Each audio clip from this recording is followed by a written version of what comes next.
پچھلے جمعے بات ہو رہی تھی حضور غوث اعظم رضی اللہ تعالی عنہ نے ہمیشہ سچائی کو ترجیح دی ہے۔ چنانچہ طالب علمی کے دور سے لے کر تا حیات آپ نے کبھی جھوٹ نہیں بولا۔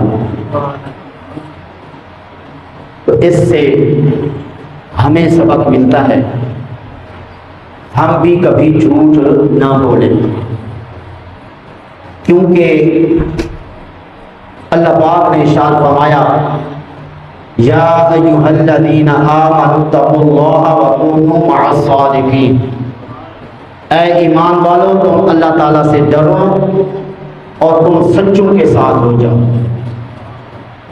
چونکہ حضور غوث پاک رضی اللہ تعالی عنہ سے ہماری عقیدت ہے اور ہم ان سے محبت رکھتے ہیں، تو وہ سچے لوگوں میں سے ہیں، تو اس لیے ہمیں ان کے ساتھ ہو جانا چاہیے، ان کے نقش قدم پر، ان کے طریقے کار پر جو ہے ہمیں چلنا چاہیے۔ اس کا فائدہ کیا ہوگا؟ فائدہ یہ ہوگا کہ اللہ پاک نے ارشاد فرمایا یوم ینفع الصادقین صدقهم لهم جنات تجری من تحتها الانہار، اس دن کو یاد رکھو جس دن سچے لوگوں کی سچائی ان کو فائدہ دے گی۔ تو اس اللہ کے فرمان سے پتہ چلا جو لوگ سچ بولتے ہیں ان کی سچائی ان کو قیامت کے دن فائدہ دے گی۔ کیا فائدہ دے گی؟ فرمایا لہم جنات تجری من تحتها الانہار، ان سچے لوگوں کے لیے ایسے باغات ہیں جن کے نیچے نہریں بہتی ہیں۔ فرمایا خالدین فیہا ابدا، ان جنات کے اندر، ان باغات کے اندر ہمیشہ ہمیشہ رہیں گے۔ رضی اللہ عنہم ورضوا عنہ، اللہ ان سے راضی ہوا، وہ اللہ تعالیٰ سے راضی ہوئے۔ ذالک الفوز العظیم، یہ بڑی کامیابی ہے۔ اس آیت مقدسہ میں اللہ پاک نے ایک تو یہ بیان فرمایا سچے لوگوں کی سچائی ان کو قیامت کے دن فائدہ دے گی، لیکن ایک ہے سچائی دنیا کے اندر، ایک ہے قیامت کے دن سچ بولنا۔ جس نے دنیا میں سچ بولا ہوگا اس کو قیامت کے دن اس کی سچائی فائدہ دے گی، اور قیامت کے دن اگر کسی نے سچ بولا وہ سچائی اس کو فائدہ نہیں دے گی۔ کیوں؟ دنیا دار العمل ہے، اس کے اندر جو عمل کیا ہوگا اس کی قیامت کے دن جزا ملے گی اور اس کا ثواب ملے گا۔ قیامت کا دن جو ہے وہ دار الجزا ہے، اس دن جزا اور سزا ہوگی۔ اس لیے قیامت کے دن شیطان جو ہے وہ بھی سچ بولے گا۔ وقال الشیطان لما قضی الامر ان اللہ وعدکم وعد الحق ووعدتکم فاخلفتکم، شیطان کہے گا اللہ نے جو وعدہ کیا وہ سچ کیا، میں نے وعدہ کیا لیکن میں نے وعدہ خلافی کی۔ تو شیطان قیامت کے دن سچ بولے گا لیکن اس کو اس کا فائدہ نہیں ہوگا۔ تو اس لیے دنیا میں جو سچ بول جائے گا اپنی زندگی کے اندر اس نے سچائی کو اختیار رکھا ہوگا، قیامت کے دن اس کی وہ سچائی اس کو فائدہ دے گی۔ فائدہ کیا دے گی؟ فرمایا ان سچے لوگوں کو جنت کے اندر داخلہ دے دیا جائے گا۔ تو جنت کے اندر داخل ہونا یہ ایک نعمت ہے۔ دنیا میں جتنی بڑی سے بڑی نعمت مل جائے کبھی نہ کبھی وہ نعمت چھن سکتی ہے۔ ایک وقت ہوتا ہے بندہ غریب ہوتا ہے، پھر ایک وقت ہوتا ہے بندہ امیر بن جاتا ہے، امیر بننے کے بعد پھر ایک وقت آتا ہے کہ وہ غریب ہو جاتا ہے۔ تو اب قیامت کے دن جن لوگوں کا حساب لے کے یا بغیر حساب کے جنت میں بھیج دیا جائے گا تو ان کو پھر جنت سے نکالا نہیں جائے گا. ٹھیک ہے، دنیا میں ملنے والی نعمت واپس ہو سکتی ہے لیکن جنت کے اندر داخل ہونے کی جو نعمت ہے یہ کبھی ختم نہیں ہوگی. اس لیے فرمایا کہ جنات کے اندر ان سچے لوگوں کو داخلہ دیں گے اور وہ ان جنات کے اندر ہمیشہ ہمیشہ رہیں گے. تو اس لیے سچائی کی وجہ سے بہت بڑی نعمت اللہ تعالیٰ کی ملے گی جو کبھی ختم نہیں ہوگی. اب ایک ہے نعمت جسم کے لیے، ایک نعمت ہے روح کے لیے. تو جنت کے اندر جسمانی نعمت بھی ملے گی، روحانی نعمت بھی ملے گی. جسمانی نعمت کیا ہوگی؟ جنت کے اندر داخل ہونا، جنت کی ابدی نعمتیں ملنا. اور جو روحانی نعمت ہوگی وہ ہوگی اللہ کی رضا اور اللہ تعالیٰ کا دیدار. خوش نصیب ہوں گے وہ لوگ جنہیں جنت میں اللہ کا دیدار بھی نصیب ہوگا. جیسا کہ آپ نے سنا ہوگا جنت کے اندر کچھ لوگ ایسے ہوں گے جن کو ساری نعمتیں دے دی جائیں گی، پھر بھی وہ ایسے غمگین پریشان بیٹھے ہوں گے. اللہ فرمائے گا میرے بندو میں نے تمہیں جنت کی نعمتیں دے دی ہیں، بڑے بڑے مقامات سے نواز دیا ہے، اب کیوں پریشان بیٹھے ہو؟ کہیں گے مولا تیرا ایک وعدہ تھا، اس وعدے کے انتظار میں ہے کہ کب وہ پورا ہوگا. اللہ علیم بذات الصدور ہے، تو اللہ تبارک و تعالی جان لے گا کہ یہ چاہتے ہیں کہ میرا دیدار ہو. اللہ فرشتوں کو فرمائے گا میرے آگے سے جتنے پردے ہیں وہ ہٹا دو تاکہ یہ میرے بندے میرا دیدار کر سکے. اس طرح خوش نصیب ہوں گے وہ لوگ جنہیں جنت کے اندر اللہ تعالیٰ کا دیدار نصیب ہوگا. تو یہ جنت کے اندر داخلہ اور اللہ تعالیٰ کا دیدار ملنا، اللہ پاک فرماتا ہے یہ بڑی کامیابی ہے. تو اتنی بڑی کامیابی ہے تو یہ پھر سستی بھی نہیں ہے. اس کو حاصل کرنے کے لیے بڑی محنت کی ضرورت ہے. جنت کے اندر جو جنتی ہوگا اگر اسے کھانے پینے کے لیے خواہش ہوگی، جہاں پہ کھانا پینا پڑا ہوگا اس کو وہ کھانا پینا لینے کے لیے نہیں جانا پڑے گا، بلکہ دل کے اندر جیسے ہی خیال کرے گا ویسے ہی فوری طور پہ اس کے منہ کے قریب کر دیا جائے گا.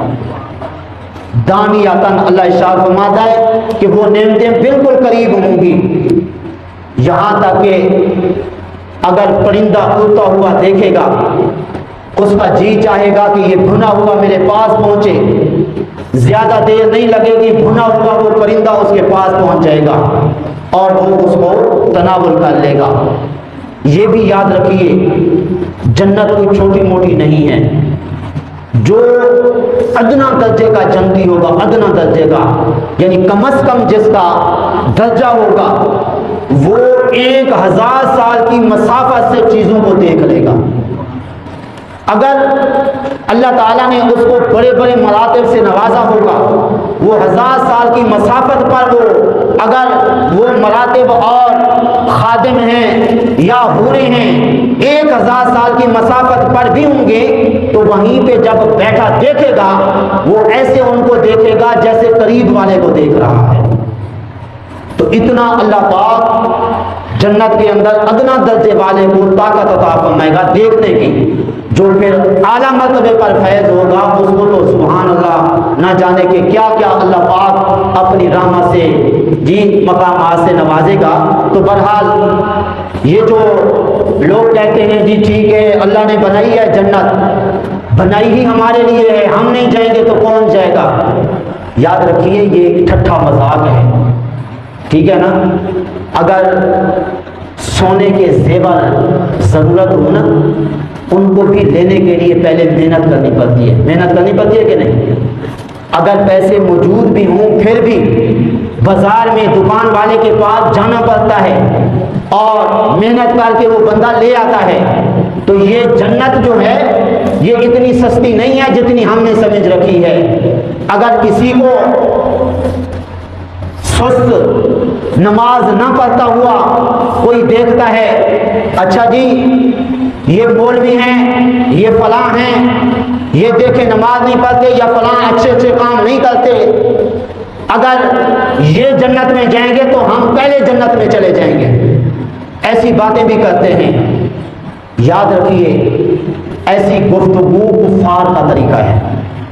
کافر کہا کرتے تھے یہ مسلمان اگر جنت میں گئے ان مسلمانوں سے پہلے ہم جنت میں جائیں گے۔ جس طرح دنیا کے اندر عیش پرستی سے ہم رہ رہے ہیں، اللہ نے بڑی بڑی بلڈنگیں دے رکھی ہیں، مال و دولت سے ہمیں نواز رکھا ہے، تو جس طرح ادھر سکون سے ہم رہ رہے ہیں تو قیامت کے دن بھی اللہ پاک جنت کی ابدی نعمتیں عطا فرمائے گا، وہاں پہ بھی ہم عیش و عشرت سے رہیں گے۔ اور اس طرح یہ مسلمان ادھر دنیا کے اندر غربت کی حالت میں پس رہے ہیں، تو ہم جس طرح دنیا میں مالا مال ہیں تو قیامت کے دن بھی اسی طرح مالا مال ہوں گے۔ یہ کون کہتے تھے؟ کافر مسلمانوں کو یہ تانے دیتے تھے، جی تمہارے پاس مال نہیں ہے، تم تو غریب ہو، تم مسکین ہو، ہمارے پاس اتنا مال ہے، اتنی نعمتوں سے اللہ پاک نے ہمیں نواز رکھا ہے، تو اس طرح ہم جنت میں نہیں جائیں گے تو اور کون جائے گا؟ جنت بنائی ہی ہمارے لیے اللہ پاک نے ہے، تو اس لیے تمہارے سے پہلے ہم جنت میں جائیں گے۔ تو اس لیے جس آدمی کو یہ سنے، کسی مسلمان کو وہ کسی کے بارے میں کہہ رہا ہو کہ اگر وہ جنت میں گیا تو اس سے پہلے ہم جنت میں جائیں گے، تو اس کو بتانا چاہیے کہ یہ مسلمان کا طریقہ نہیں ہے ایسا جملہ بولنا، یہ کفار کا طریقہ ہے۔ مسلمان تو ہر وقت ڈرتا رہتا ہے کہ کہیں میرا جو یہ عمل ہے یہ منہ پہ نہ مار دیا جائے، یہ ضائع نہ ہو جائے، اللہ کی بارگاہ میں قبول ہو جائے۔ مسلمان کا یہ طریقہ نہیں ہے کہ وہ کافروں والا طریقہ اختیار کرے، جس طرح کافر کہا کرتے تھے ویسے مسلمان بھی کہے۔ تو بہرحال میں عرض کر رہا تھا کہ قیامت کے دن اللہ پاک ارشاد فرماتا ہے سچے لوگوں کی سچائی ان کو فائدہ دے گی، تو کیا دنیا میں بھی فائدہ دیتی ہے؟ فرمایا سچائی دنیا میں بھی فائدہ دیتی ہے۔ کیا؟ آقا کریم صلی اللہ علیہ وسلم نے ارشاد فرمایا علیکم بالصدق، تم سچائی کو اپنے اوپر لازم کر لو، ہمیشہ لازمی طور پہ تم سچ بولا کرو۔ کیوں؟ فإن الصدق یہدی الی البر، یہ سچائی تم کو نیک بنا دے گی۔ کیا بنا دے گی؟ نیک بنا دے گی۔ اور فرمایا کہ وَإِنَّ الْبِرَّ يَهْدِي إِلَى الْجَنَّةِ، جب تم نیک بن جاؤ گے تو نیک بن جانے کی وجہ سے تمہارا داخلہ جنت میں ہو جائے گا۔ تو پتہ چلا ہمیشہ بندہ سچ بولے تو سچ بولنے کی وجہ سے وہ کامل نیک بن جاتا ہے۔ کامل نیک ہونے کی ایک مثال ذرا سنیے۔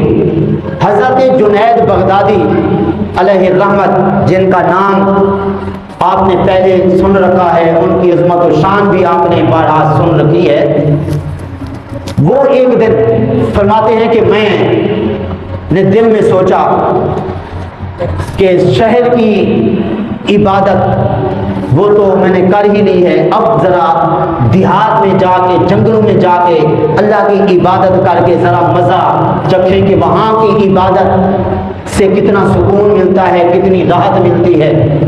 فرماتے میں جب جنگل میں گیا، میرے پاس مصلی تھا اور لوٹا پانی کا تھا، نماز کا وقت ہوا تو میں نے دل کے اندر سوچا کہ کسی طرح جماعت مل جائے، جماعت کے ساتھ ہم نماز پڑھیں۔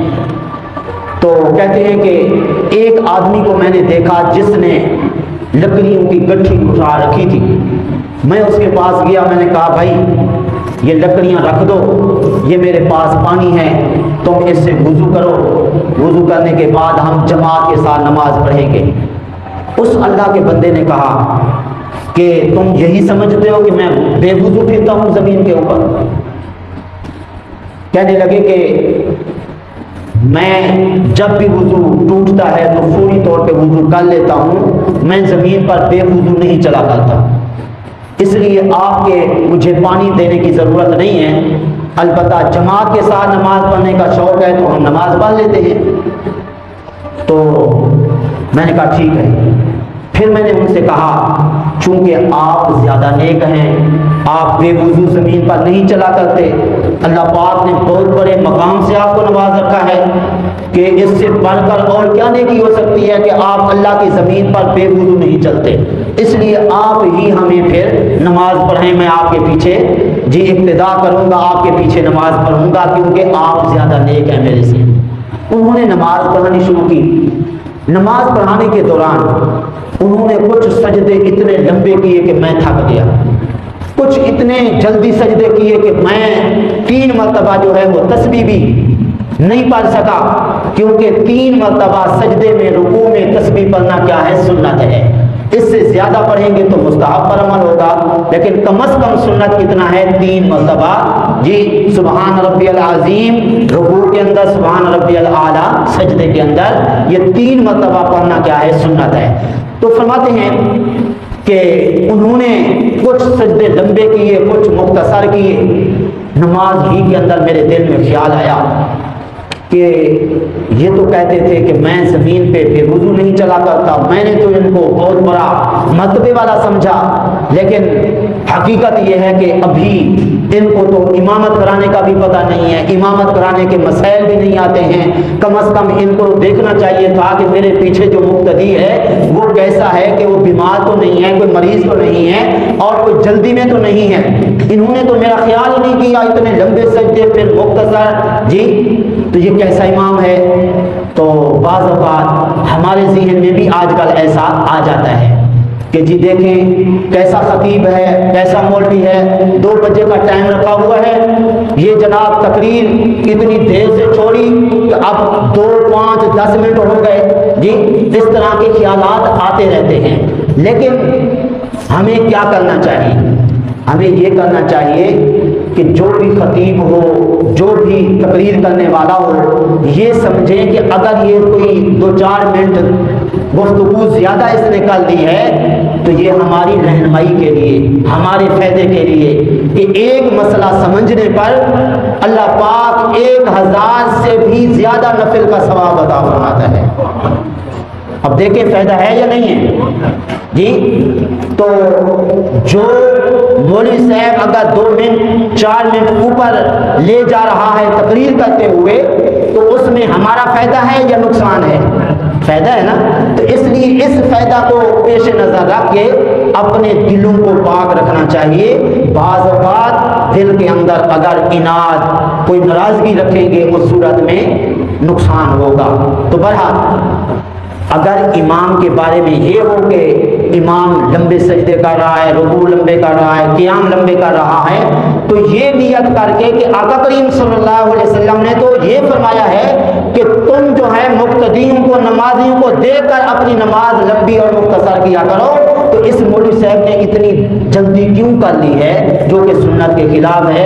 ہمارا اس کو خیال رکھنا چاہیے تھا، اور حضور کی سنت چھوٹنے پر جو ہے ہمیں احساس کرنا چاہیے اور افسوس کرنا چاہیے، نہ یہ کہ کسی امام کے اوپر جناب غصے ہو جائیں۔ جس طرح آج کل دفتری لوگ نماز پڑھنے جائیں نا تو کہتے ہیں مولوی صاحب نے اتنی لمبی نماز پڑھا دی، جی تو اس کو مختصر پڑھانی چاہیے تھی اور اتنا لمبا اس نے نماز کو کیوں کر لیا؟ بلکہ بعض لوگ تو بول بھی پڑتے ہیں مولوی صاحب آپ کو پتہ نہیں ہے ہم دفتری لوگ ہیں، ہمیں دفتر میں جانا ہوتا ہے، ادھر ہم نے ڈیوٹی کرنی ہوتی ہے، تو اس لیے آپ نے نماز لمبی کیوں کر دی؟ تو ایسا نہیں کہنا چاہیے۔ اگر مولوی صاحب کو پابند کریں گے جناب آپ نے نماز 5 منٹ ہی پڑھانی ہے یا 2 منٹ ہی پڑھانی ہے، تو یہ سراسر شریعت کے کیا ہے؟ خلاف ہے کہ اطمینان سے نماز پڑھنی چاہیے۔ اللہ رسول کا یہی حکم ہے، اطمینان سے۔ جب امام صاحب کو یہ پابند کیا جائے گا جناب آپ نے اتنی دیر میں نماز پڑھانی ہے، تو اس صورت میں پھر کافی ساری کوتاہیاں بھی ہو سکتی ہیں۔ نماز کے اندر مولوی صاحب بھول بھی سکتے ہیں کہ جناب اتنے لوگ ہیں تو اس طرح یہ سارے ناراض نہ ہو جائیں۔ بعض اوقات مولوی صاحب سوچتے سوچتے ان کی توجہ جو ہے وہ نمازیوں کی طرف جاتی ہے، نماز کی رکعتیں بھول جاتی ہیں۔ تو اس لیے امام کو خوش رکھنا چاہیے تاکہ امام نماز کے اندر بھولے نہیں۔ اور اس طرح جو ہے آج کل چونکہ ائمہ کرام بھی تنخواہیں لیتے ہیں نا، پہلے جو ائمہ کرام ہوتے تھے ان کی اپنی روزگار کی صورت ہوتی تھی، ان کے کاروبار ہوتے تھے، دکانیں ہوتی تھیں، تو اس لیے ان کو کوئی پریشانی نہیں ہوتی تھی۔ آج کل چونکہ تنخواہ لیتے ہیں، ماہانہ لیتے ہیں، اس لیے ماہانہ لینے والوں کو یہ بھی فکر رہتی ہے کہ کہیں ان نمازیوں کی خواہش کے خلاف چلیں گے، چھٹی ہی نہ کرا دیں۔ یہ اکثر ایسے ہوتا ہے۔ ادھر تو نہیں ہے، ادھر تو ماشاءاللہ نیک لوگ ہیں، جو بھی یہاں پہ بات ہوتی ہے عمل کرنا شروع کر دیتے ہیں، جو بھی نئی بات شروع ہو اس پہ بھی کوئی اعتراض نہیں کرتا ہے۔ جس طرح بابا جی نے کہا کہ سلام پھیرنے کے بعد سورۃ فاتحہ کل شریف پڑھا کے دعا کر دیا کریں، الحمدللہ کسی نے اعتراض نہیں کیا جی یہ کوئی نیا عمل شروع ہو گیا ہے، تو الحمدللہ ادھر کے بڑے نیک لوگ ہیں۔ تو بہرحال یہ ہے کہ اگر کوئی سنت کی خلاف ورزی ہو رہی ہو، فرض چھوٹ رہا ہو، اس وقت افسوس کرنا چاہیے اور شور بھی کرنا چاہیے، لیکن اگر سنت کے خلاف عمل نہ ہو ایسی صورت میں دل کے اندر کوئی ناراضگی نہیں رکھنی چاہیے۔ بہرحال حضرت جنید بغدادی علیہ الرحمت نے اصل میں سنت کے چھوٹ جانے کی وجہ سے دل میں یہ خیال کیا کہ 3 مرتبہ تسبیح کہنا سنت ہے، تو انہوں نے مجھے 3 مرتبہ بھی تسبیح نہیں کہنے دی، تو اس لیے جب نماز سے فارغ ہوئے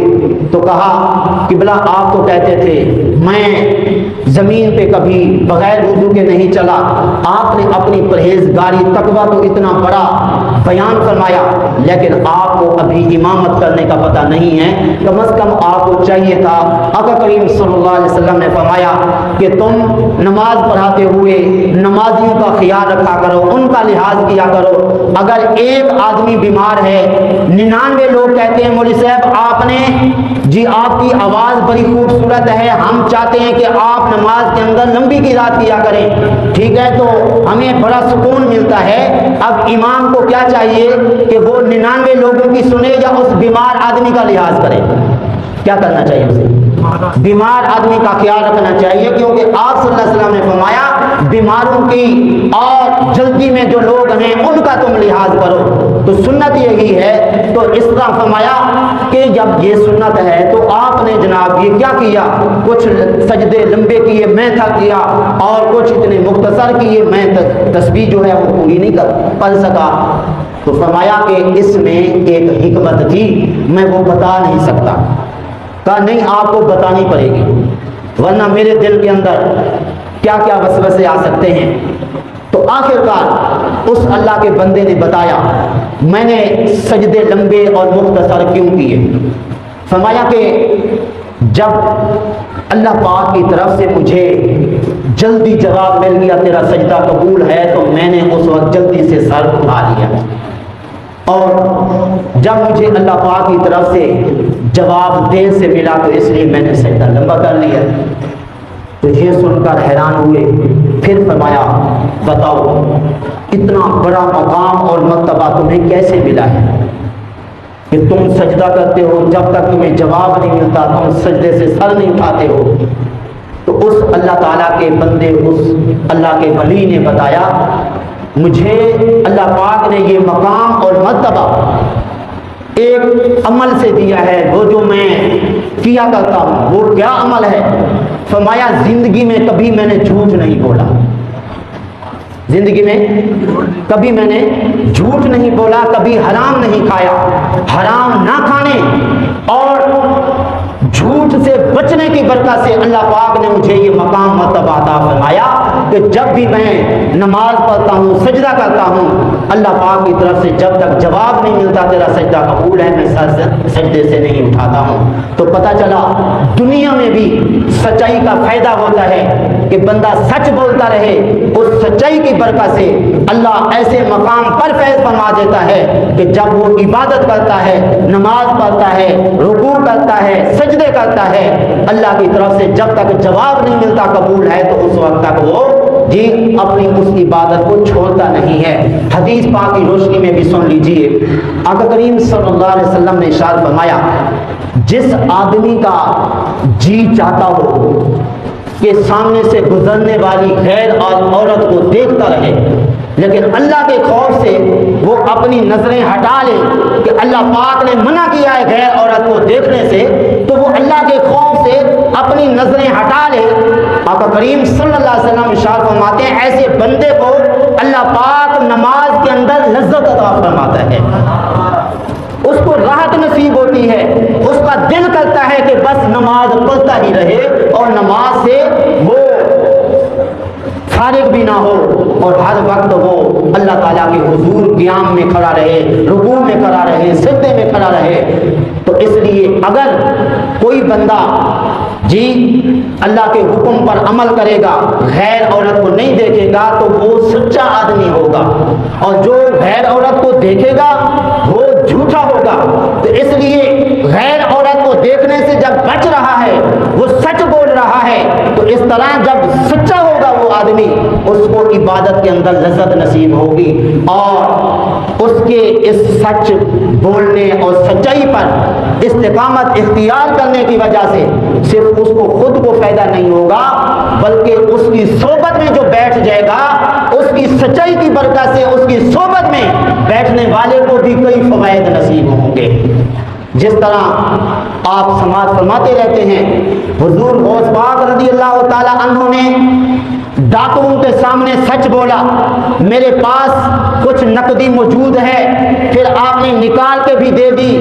بڑے ڈاکو نے دیکھ کر حیرانگی کا اظہار کیا اور کہا کہ کمال ہے، آپ یہ چھپا تو بھی سکتے تھے، آپ نے یہ زہر کیوں کیا؟ کہا میری ماں نے مجھے مدرسے میں بھیجتے ہوئے یہ نصیحت کی تھی، بیٹا تو نے کبھی جھوٹ نہیں بولنا ہے، ہمیشہ سچ بولنا ہے، اس لیے اپنی ماں سے کیے ہوئے وعدے کے مطابق میں نے سچ بولا۔ اب اس سچائی کی برکت ان ڈاکوؤں کو کس طرح حاصل ہوئی، اس کا کیا فائدہ ہوا؟ وہ 60 کے 60 ڈاکو جو تھے وہ توبہ طیب ہوئے اور اللہ تبارک و تعالیٰ کے وقت کے ولی ہوئے اور قطب ہوئے۔ تو پتہ چلا کہ جو بندہ سچ بولتا ہے اس کا فائدہ اس کو خود کو بھی حاصل ہوتا ہے، اور اس کا فائدہ کسی اور کو بھی حاصل ہوتا ہے جو کہ اس کی صحبت میں بیٹھ جاتا ہے، جو کہ آ کے اس سے باتیں کرتا ہے۔ اس لیے تو اللہ پاک نے فرمایا نا وَكُونُوا مَعَ الصَّادِقِينَ، تم سچے لوگوں کے ساتھ بیٹھا کرو، ان کی صحبت اختیار کیا کرو اور ان سے تم فیض حاصل کیا کرو۔ تو اس لیے حضرات گرامی، جو سچے لوگ ہیں، جو دیندار لوگ ہیں، ان کے ساتھ ہمیں اٹھنا بیٹھنا چاہیے، اس لیے کہ اللہ نے فرمایا تم سچوں کے ساتھ ہو جاؤ۔ تو حضرات گرامی، حضور غوث پاک رضی اللہ تعالی عنہ کے اخلاق میں یہ تھا کہ وہ ہمیشہ کیا کرتے تھے؟ سچ بولتے تھے۔ اور اسی طرح آپ کے اخلاق میں سے ایک یہ بھی ہے کہ آپ غریبوں، مسکینوں، لاچار لوگوں کو بہت بڑا پیار دیتے تھے۔ اس لیے آپ فرمایا کرتے تھے امیر لوگوں سے تو ہر بندہ محبت پیار کرتا ہے، کہیں امیر آدمی چلا جائے اس کو عزت ملتی ہے، لیکن یہ غریب لوگ جن کو لوگ دیکھنا بھی برداشت نہیں کر سکتے، میں بھی اگر ان لوگوں کو پیار نہ دوں، محبت نہ دوں تو پھر اور کون دے گا؟ اس لیے حضرات گرامی، ان غریب لوگوں کو، مسکینوں کو اور لاچار لوگوں کو اپنے قریب رکھتے تھے، یہاں تک کہ آپ کو جو نذرانے ملتے تھے وہ بھی ان غریبوں کے اندر بانٹ دیتے تھے۔ حتیٰ کہ شرعی حکم یہ ہے کہ کوئی بندہ کہیں پہ مہمان بنے تو وہ جہاں پہ مہمان بن رہا ہے اس گھر والے کو دیکھے کہ اس کی کیا کیفیت ہے، وہ کہیں غریب تو نہیں ہے، کہیں مسکین تو نہیں ہے، اور اس کے روزگار کے اندر کوئی کمی تو نہیں ہے۔ اگر وہ غریب فقیر ہے، مسکین ہے، تازی مزدوری کر کے آتا ہے تو اس کے پاس جا کے مہمان نہ بنے، اس لیے اس کے اپنے سونے کے لیے چارپائی کبھی نہیں ہوتی، کھانے کے لیے جی اس کے پاس